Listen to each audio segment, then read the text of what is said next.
Alrighty, so I just made myself a dessert and I want to sprinkle some thing for decoration on that, but unfortunately I do not have anything. The only thing is I have my dessert and I also have a cookie, right? Or it could be anything else. Now to decorate that I use this tool, and that's the tool you usually use for peeling a cucumber or other stuff. But you see, you can make actually perfectly and nice sprinkles for your dessert. So you just go over there like so, just a tiny bit, and that actually would be good for 3 or 4 desserts.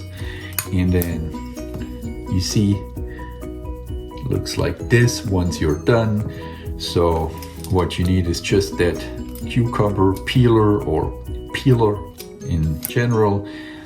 Cookie, it could be chocolate, anything which is a little bit sturdy, and then you just use it like so, and then you have a perfect and good looking DIY decoration. And I like to use a cookie which is layered. It could be an Oreo, for instance. I just don't have one. And then you have like these nice sprinkles like you see here